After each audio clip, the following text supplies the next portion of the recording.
long time since I've done a video like this, sitting down. I've mostly just been doing vlogs, riding on the back of a motorcycle and cooking meatless things. But I wanted to sit down and tell you a little bit about this book that I read over the last 2 weeks. It would have probably taken me 5 days to read this, but work and life and stuff. So I guess this is the first installment of the Book Nook. I do this on my website in print. I review books that I've liked or disliked or whatever, and if you want to hear my opinions, then go to my website and go check it out. But this time around, I decided that I could speak about it a little bit quicker, get the information out there a little bit faster if I did a video. I'll probably also be doing a written review, a little bit more detailed, but this is my first-hand opinion, I suppose, because I just finished this book, of what I thought. Okay, so the book that I read over the last 2 weeks that I waited and waited and waited for it to come out, because I pre-ordered it back, heard about it in December, close to the end of December, and then I pre-ordered it at the beginning of January when it became, I think that's when it became available to pre-order. Because I judged a book by its cover, and the cover of this book, The Hazelwood, I don't think I've said that yet. The book is called The Hazelwood. It's by Melissa Albert. It's her debut book. Look how gorgeous that is. And I am, sad to say, a person who judges a book by its cover, and I've been disappointed before a lot for doing that, because sometimes there's these really great literary artists out there that make gorgeous book covers and then the book just doesn't deliver. But this time, this book totally gave me everything that I needed from this book.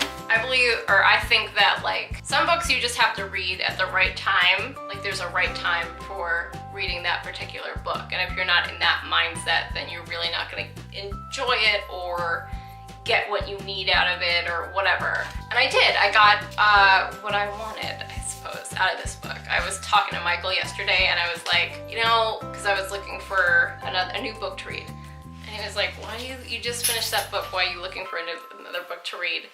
And it's because I'm an emotional, what do they call that? An emotional monkey bar person. Not in relationships, but with books.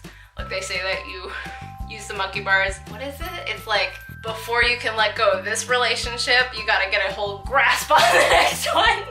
Which, don't do that with people. Why would you do that?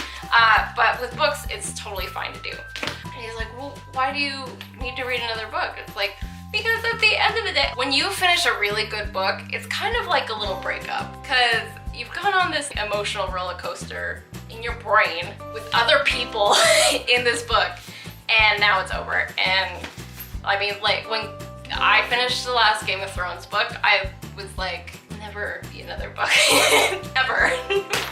Once you read over 700-800 pages of a book, you need rehab. Anyway, I'm rambling. We're gonna get into this book right now. 3 hours later. So the plot of this book is that 17-year-old Alice and her mother Ella, they live in New York City. That's kind of where the jump off point is in New York City.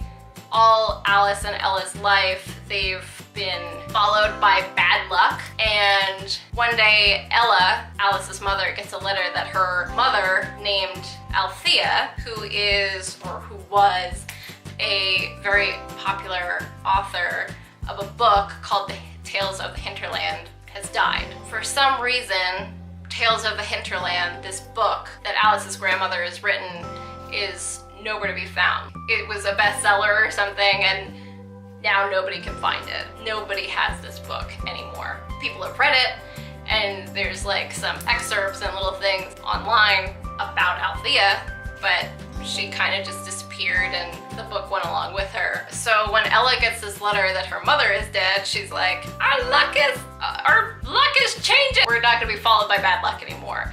So they kind of settle down in New York. Ella gets a husband that she doesn't really give a shit about. Alice is kind of settled in, but she's always like, yeah, but something else bad is probably gonna happen to me. And then one day, Alice comes home from school and her mom is gone. There's a ominous letter on her bed, and she has to go find her. So she goes and meets up with this kid, Ellery Finch, who is like an Althea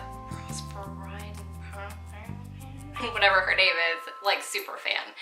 And she thinks that he basically holds the key to helping her find her mother and her grandmother.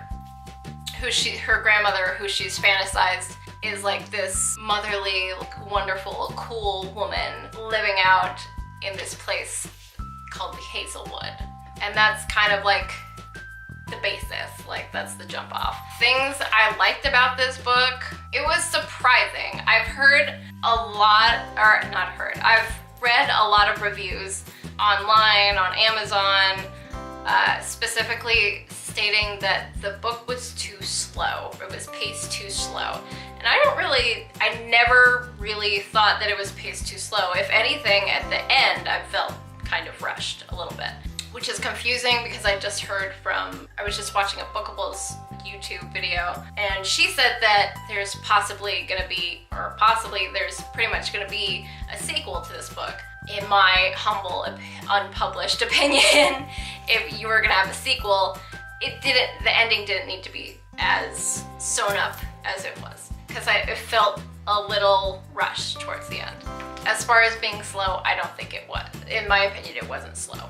It was pretty well paced out the entire time. I never felt like, oh my gosh, like you don't need to describe this or anything. Like, it's very descriptive. Melissa Albert's very descriptive in her writing style, but it's not like wax on the grass being green for like 3 pages. So yeah, to me, not slow, kind of rushed at the end, kind of confused now because of the fact that there are going to be 2 other books. But I really enjoyed it. If you're into contemporary and fantasy, you'll really like this, because you'll get both from this book. I also liked that this is really something specific to like, but as a mulatto brown and white girl, I like that her love interest, her being white, her love interest, Ellery Finch, kind of love interest, kind of whatever you might take it as, is